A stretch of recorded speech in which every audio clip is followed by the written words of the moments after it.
شہر کے بیگم بازار کی دکان میں ضعیف شخص کی قتل کی واردات۔ ریاست تلنگانہ کے دارالحکومت شہر حیدرآباد کے بیگم بازار کی دکان میں ضعیف شخص کی قتل کی واردات پیش آئی۔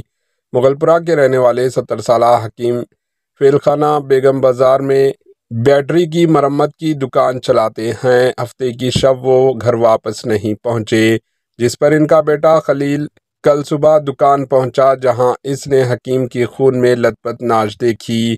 اس سلسلے میں پولیس سے شکایت کی گئی۔ بیگم بازار پولیس نے شبہ ظاہر کیا کہ بعض افراد نے حکیم کی سر پر وار کیا، جس کے نتیجے میں ان کی موت ہو گئی۔ حملہ آوروں کی شناخت کرنے اور گرفتار کرنے کی کوشش شروع کر دی گئی۔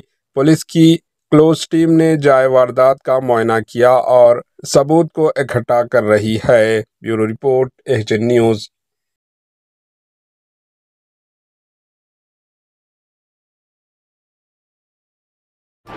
ایچ-این نیوز کو لائک کریں، شیئر کریں اور سبسکرائب کرنا نہ بھولیں۔